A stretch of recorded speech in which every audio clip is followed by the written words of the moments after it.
जितने भी भक्त बहने दोनों हाथ उठाइए और ताली बजाकर कहिए तू धूम के मर जा उमर पानी में, तू धूम के मर जा उमर पानी में।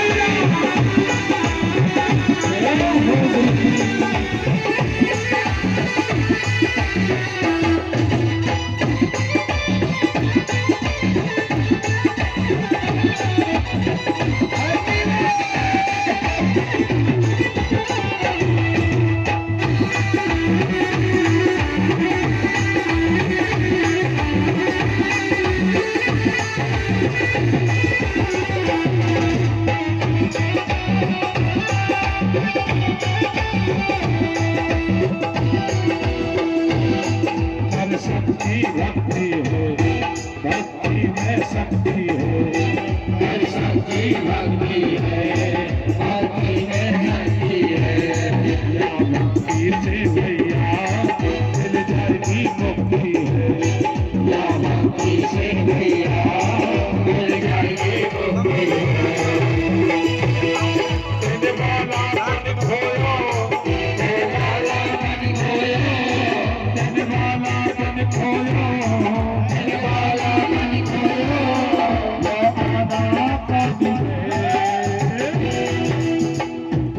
नीचे हो गए, दोनों हाथ करो ऊपर, दोनों हाथ उठाइए। जो हाथ नहीं उठाए अगले जन्म में परमात्मा को चार चार पैर देना, ध्यान करो। इसलिए दोनों हाथ उठा लो। बाला तन खोलो, बाला तन खोलो, ये आना तन, इसलिए दोनों हाथ करो ऊपर और कहो धूम के मर जा रे उमर पानी में, धूम के मर जा रे उमर पानी में। राम नाम लीनो हरी जवानी में, राम नाम लीनो हरी जवानी में, धूम के मर जा रे उमर पानी में, धूम के मर जा रे उमर पानी में, धूम के मर जा रे उमर पानी में, धूम के मर जा रे उमर पानी में, धूम के मर जा। इसलिए दोनों हाथ उठाओ और जोर से बोलो राजा राम राम राम सीता राम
जो है बहुत सही मेरे भोले बाबा की समाधि खुल जाती है।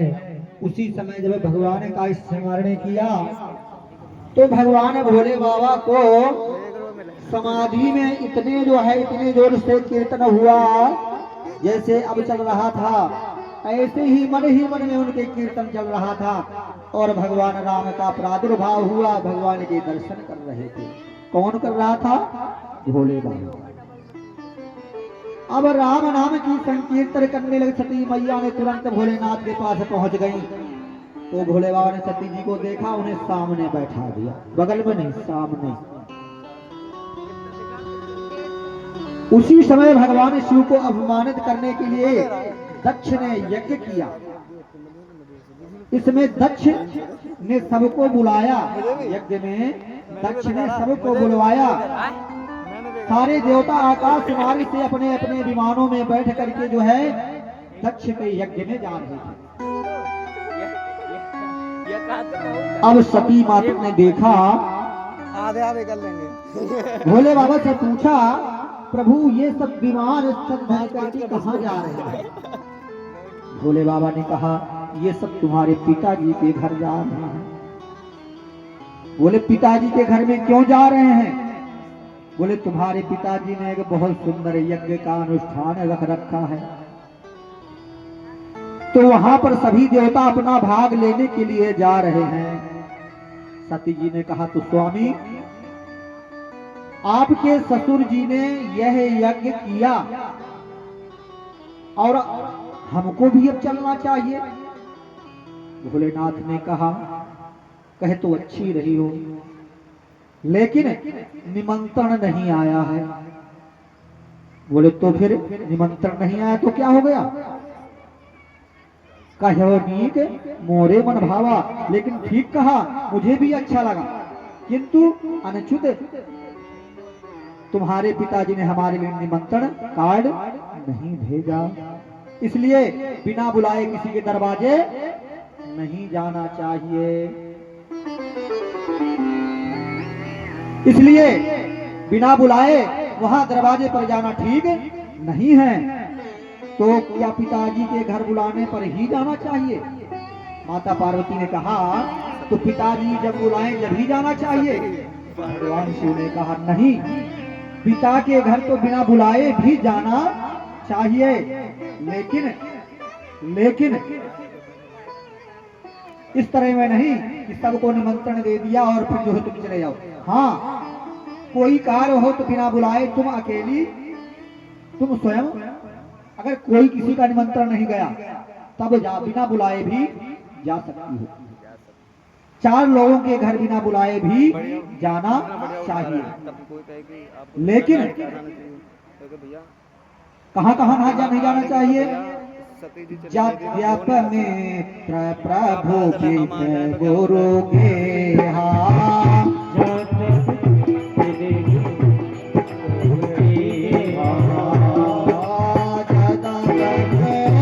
प्रभु पिता गुरु के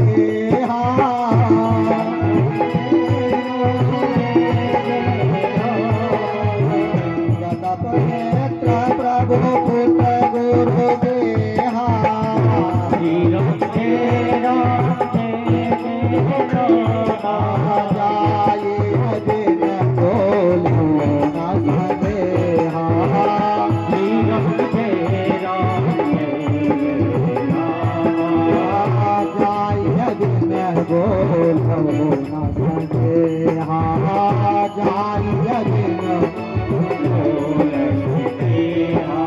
देखो, भोले बाबा कहते हैं जाना चाहिए। एक मित्र के घर में, पिताजी के घर में, गुरुजी के घर में बिना बुलाए जाना चाहिए। लेकिन यदि हमारे जाने से किसी को कष्ट हो जाए, जाना चाहिए, लेकिन अगर हमारे जाने से उसको कष्ट हो जाए तो तुलसी बाबा कहते हैं, विरोध मान जहाँ कोई,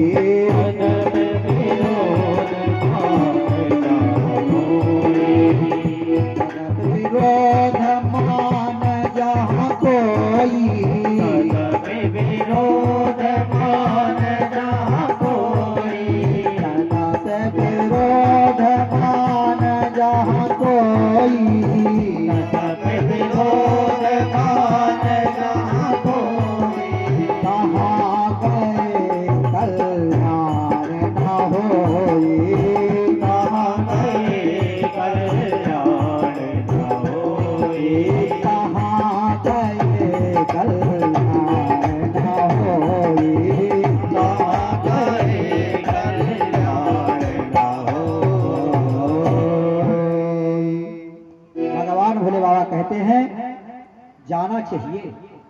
जत्य मित्र प्रभु गुरु, इनके घर में बिना बुलाए जाना चाहिए।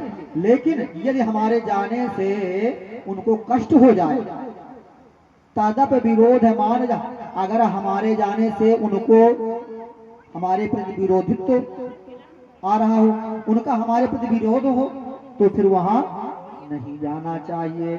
वहां जाने से ठीक नहीं होता है, तो वहां जाने से कल्याण होने वाला नहीं है। बहुत समझाया भोले बाबा ने, सती जी को बहुत समझाया, लेकिन सती की समझ में नहीं आया। भोले बाबा ने कहा तो फिर ऐसा करो कि आप, मैं तो जाने वाला नहीं, आपको जाना है, 2-4 भूत प्रेत गण दे दिए, बोले जाओ अपने पिताजी के यहाँ। अब सती जी वहां से जो है अपने पिताजी के घर में जाती हैं, और वहां जाकर के क्या देखती हैं, मंडप में छोटे छोटे देवताओं के तो इतने विशाल विशाल भाग रखे हुए हैं, स्वाहा स्वाहा करने के लिए थालियां रखी हुई हैं, उनमें सब में सबका नाम पड़ा हुआ है। ये विष्णु भगवान का है, ये ब्रह्मा जी का है, ये इंद्र का है, सबके नाम लिखे हुए हैं। लेकिन वहां पर क्या देखा, वहां पर भोले बाबा का कोई स्थान नहीं है। और जब सती ने देखा कि यहाँ जहां मेरे पति का अपमान हो रहा है, अब वहां पर बोले मैंने यहाँ आकर के पिताजी के घर में बहुत गलत कर दिया, मुझे यहाँ पर आना नहीं चाहिए। अब जो है सती जी वहां जाकर के सब कुछ देखा, सती को बड़ी जोर से क्रोध आया। एक बहन ने आकर के देखा, हंसने लग गई, बहन तू भी आ गई, तेरे को तो बुलाया भी नहीं, फिर भी चली आई, भगनी मिली बहुर मुस्काता।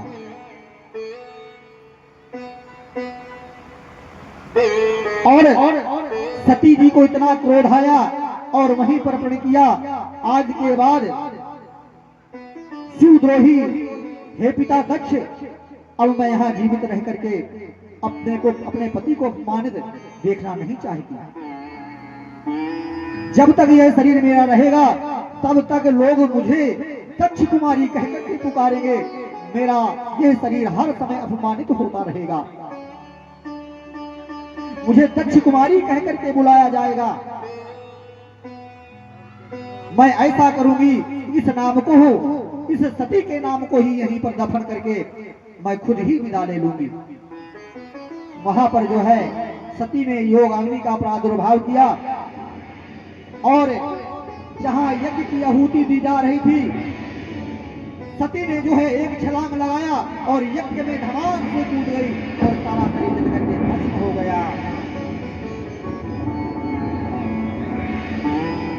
अब जो है सती ने जैसे ही शरीर को त्याग दिया, यज्ञ में जो है अपने शरीर को झोंक दिया, अपने शरीर की ही आहुति दे दिया, यज्ञ विध्वंस हो गया। अरे यज्ञ में तो बड़ी बड़ी जो है सामग्रियां जाती हैं, जायफल जाते हैं, खीर जाती है, पूरी से आहुति होती है, कोई शरीर की आहुति थोड़ी होती है। अब जब यज्ञ विध्वंस हो गया तो रक्षा कौर करने लगे, सभी ऋषिगण रक्षा करने लग गए, मंत्र पढ़ने लगे, बोले ये यज्ञ शुद्ध नहीं होना चाहिए। इधर मेरे भोले बाबा को पता चला तो भोले बाबा ने कहा कि चलो कोई बात ना है, तुम रक्षा करो, मैं देखता हूं कैसे रक्षा करोगे।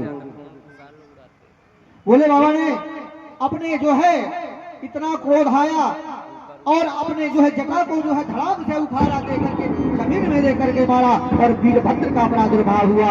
बोले वीरभद्र भगवान की। अब वीरभद्र जी बोले मुझे प्रभु किसने कैसे उत्पन्न किया? बोले मैंने इसलिए तुम्हें उत्पन्न किया है, जाकर के राजा दक्ष के यज्ञ में जाकर के जिस प्रकार का उन्होंने मेरा अपमान किया है और जैसे जो है उन्होंने अपने पुत्री का अपमान किया है, उसी प्रकार उनको फल जाकर के देना है। और वीरभद्र जी ने जाकर के अकेले ही जाकर के दक्ष प्रजापति के यज्ञ को विध्वंस कर दिया, तहस नहस कर दिया।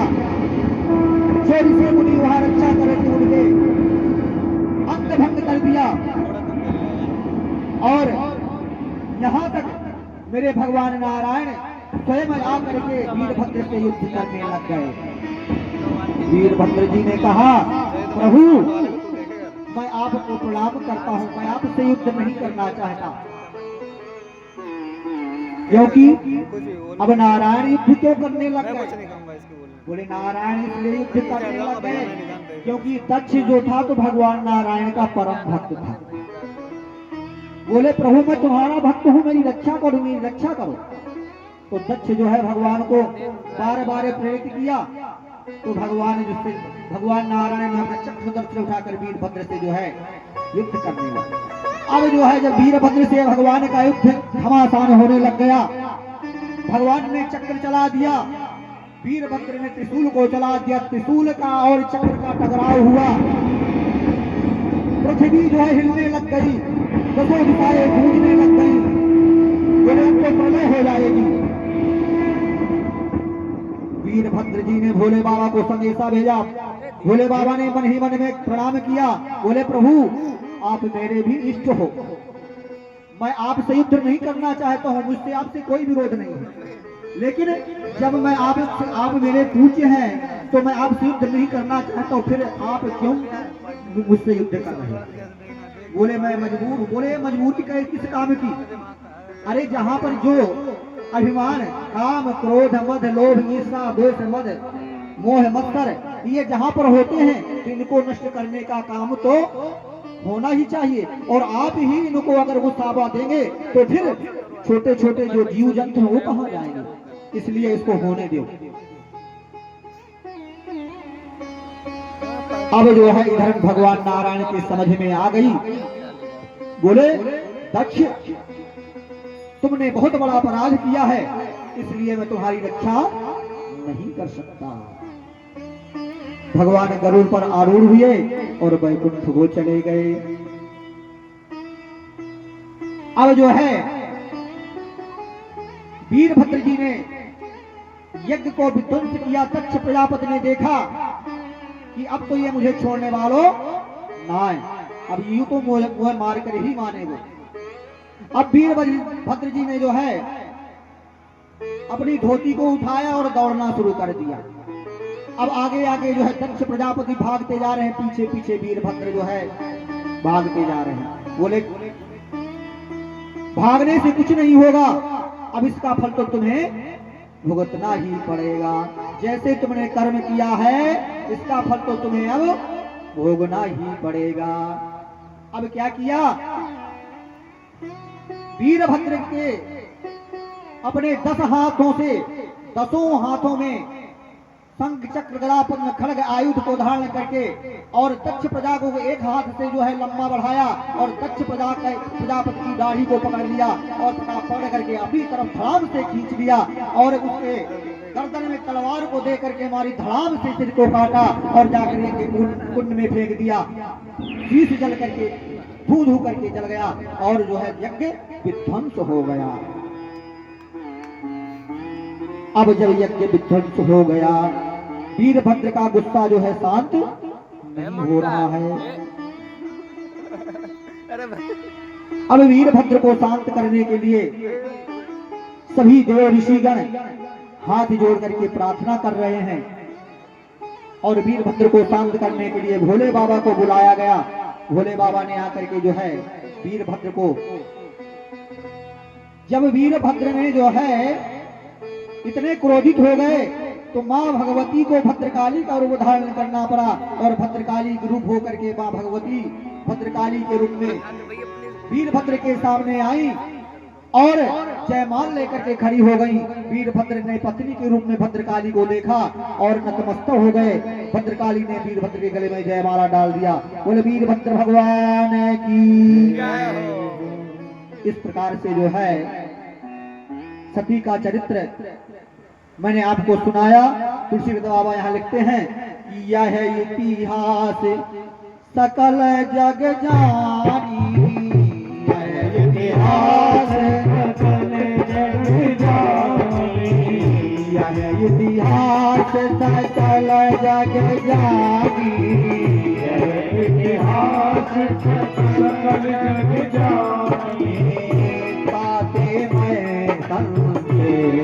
बखाने ताते मैं संक्षेप बखाने ताते मैं संक्षेप बखाने ताते मैं संक्षेप बखाने।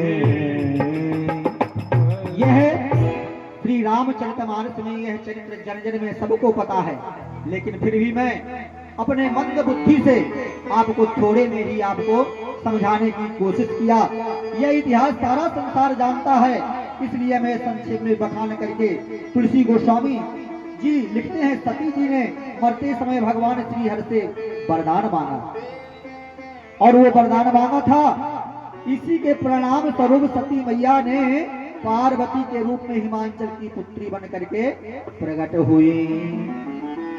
अब जो है मरते समय सती ने क्या वरदान मांगा कि सती मरत हरि सैनो बरो मांगा सती मरत हरि सैनो मांगा सती मरत हरि सैनो बरो मांगा सती मरत हरि सैनो बरो मांगा सती मरत हरि सैनो बरो मांगा सती मरत हरि सैनो बरो मांगा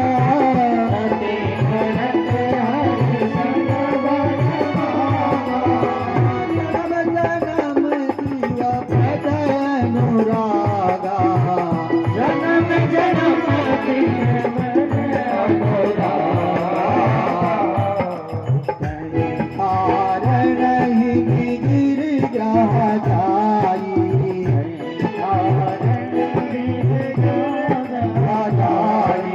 जननी पार्वती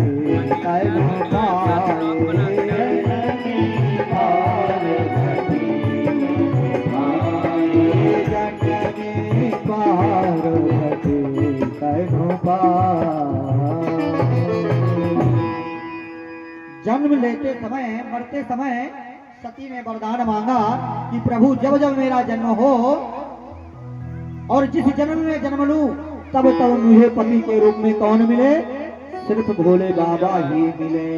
इस प्रकार से वरदान मांग करके सती ने शरीर को अपने शरीर को त्याग किया और कहां पर जन्म हुआ, हिमांचल के घर में पर्वतराज हिमांचल के यहाँ पार्वती के रूप में उनका प्रादुर्भाव हुआ। ये माता पार्वती का प्रादुर्भाव कथा आपको संक्षेप में सुनाया जा रहा है, विस्तार से सुनने के लिए बहुत समय हो लगता है। इसमें इतना समय है कि अगर इस कथा श्री रामचरितमानस को अगर 1 महीना भी गाया जाए तो भी श्री रामचरितमानस कथा समाप्त नहीं होगी। इसलिए ताते मैं संक्षेप बखानी, इसलिए इसको मैं सूक्ष्म छोटा करके मैंने आपको समझने के लिए बताया। आज जो है माता पार्वती का जन्म कल होगा और कल जो है माता पार्वती का विवाह भी होगा, बारात भी जाएगी। जो माता पार्वती के विवाह के लिए सुंदर सज करके भी आना है। और ऐसे नहीं जैसे तुलसी के रामायण में किसी के मुख नहीं थे, किसी के कान नहीं थे, किसी के जो है पीछे को मुंह था, किसी के जो है एक ही पैर था। तो जाना तो है भोले बाबा के बारात में, लेकिन देवता भी साथ में बारात में गए थे। तो देवता जब गए थे ना तो बढ़िया सज धज करके गए थे, हैं बढ़िया बढ़िया सी साड़ी, बढ़िया सा दुपट्टा डाल करके। उनके साथ में देवांगनाएं गई थी, बढ़िया सी साड़ी, बढ़िया सी जो है केसरी बांध करके।